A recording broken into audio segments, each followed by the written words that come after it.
I have this new chair, y'all. Look at this. Whee! Ah! I'm so hungry. I just came back from the gym, and I've been going super hard in the gym lately, and it's just like, it's a good feeling because, first of all, it makes me hungrier, so my appetite has increased significantly, and I'm just like, okay, I'm eating, getting big. It just, it was on my mind to talk about being scared, being afraid, right? And doing it anyway. So just like assessing fear and how fear holds us back from our dreams a lot of times and just doing the stuff we want to do, right? If you're lucky in life, you get to experience like doing something and feeling alive when you do it. It's like that one thing you do where you just know, like, I'm smashing this, I'm killing this, I was meant to do this. Talking about like what prevents us from doing this, a lot of times it's really just life, right?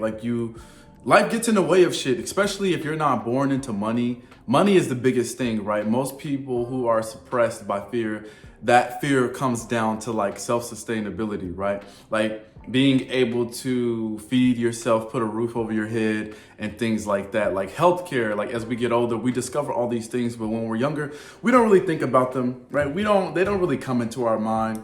A lot of times we're controlled by time. You're getting paid for your time. You're getting paid 40 hours a week, and that's not including like the preparation time, the travel time, all of that. So your life is pretty much, it's not really yours. You know, like maybe on the weekends or your 2 off days you get those days, but if we being honest, you spend those days trying to recuperate what you've lost the other 5 days. And then like one of those days you spend mentally trying to prepare yourself to go back into those other 5 days.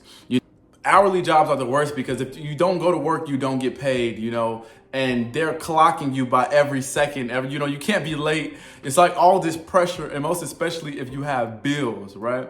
So I kind of knew in high school, like, damn, like I did not want to, be stuck in this kind of situation. So I was like, okay, cool. By any means, I'm going to go to college. I'm going to figure it out, and I'm going to get a salary-based job. And I thought that was going to answer all of my problems, all of my issues.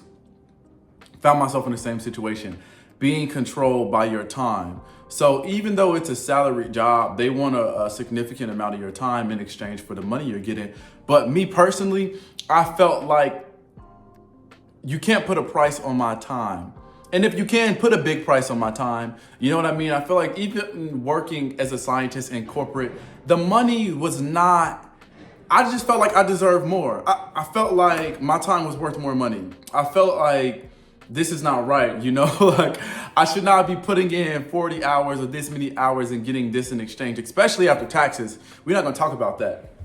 But at the same time, I was in a position where it's like, I don't come from money. My family doesn't come from money. I have to do this in order to take care of myself. This is how I'm gonna take care of myself. And I feel like so many people, they get caught in that loop. And it's like, I remember my first day, the senior VP of my department, my first corporate job, he told me, he was like, yeah, like my plan, I was not supposed to stay here. I said I was only gonna be here 1 year.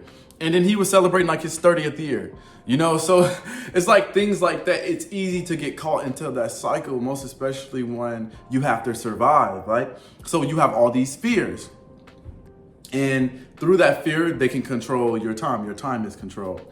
This is why it's important to plan and make your dream a goal. I feel like the word dream has a negative connotation to it where it seems out of touch, out of reality. But once you actually plan a goal for your dream, and I know people feel like, damn, they don't want to hear this. They're like, like I'm 40, I'm 50, I'm this, I'm that. I have 3 kids, I make a minimum wage job. And it's like all that, I can't invalidate any of that, but there's a way. Where there's a will, there's a way. Like dead ass, you have to get out of the mindset of defeat. Because if you already have accepted defeat, it's like there's no reason. You may as well you just give up. And it's sad because there's always a way. There are people who don't do what they want to do until they're 50, 60, even 70. So it's like, if you start today, you never know how far you come, right? So for example, money is like the main thing. Set up an account, save money. Even if you're making a small amount of money, there's so many opportunities to make small amounts of money that turn into bigger amounts of money.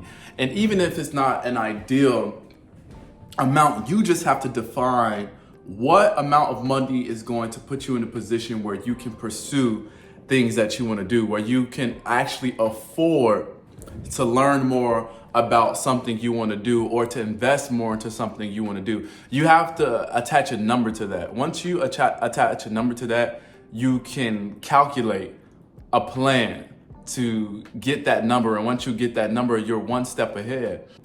And all of this is like, it's easier said than done. So you have to find like a mentor or someone who's doing what you want to do or living that life you want to live. And you can kind of like model your plan or your approach based off of like the things that they do. Do you really want to cheat the world? You have all these gifts and this talent that only you are capable of providing to the world and to people. And you kind of owe it to people to give them that. You owe it to people and you owe it to yourself to give them that, because you don't know how many lives you can change. I can't tell you that the amount of people who changed my life, who've introduced me to things, or just they simply live in their passion. People on here on YouTube every day, they get on here and they live their dreams. Like Lynette Atkins, love Lynette Atkins. She was one of the first YouTubers I started watching back in college, like years ago. And I just remember she was still in college, but she was doing real estate. And then she started working at Amazon, and she felt like it was conflicting with her moral beliefs and her spiritual beliefs just as an individual. And she devised like this incredible plan to quit corporate, leave her corporate job. And since then, she's gone on to do amazing things. Like by her simply doing that, it inspires me. Like I literally, and now I find myself in that same position, like going down that same path, my own path, of course, but in that same direction. And I'm just like, wow, I always kind of look up to her, and I've had people like her in the back of my mind. It's inspiration because that representation is important. You know that it's able to be done. There are people doing it. Think about your favorite actresses, your favorite musicians, actors who go on to do those incredible things, come from similar backgrounds as you. They look just like you. It's really all about that representation and the inspiration that it kind of births, So you can be that for somebody. I'm gonna close this video out by saying that, it's okay to be afraid, but you gotta do it anyway. You can't really escape the fear. You know what I'm saying? Like the fear is gonna happen, it's inevitable, but you just somehow learn to live with it and you eventually conquer it. But there's no way of eliminating fear. There's no 100% safe way to do it. Even me coming up with plans and having savings, there are obstacles, there are ups and downs. Nothing is really linear. So it's like you can't escape discomfort. You can't escape fear. You have to do it anyway. Keep that in mind. Surround yourself with positivity.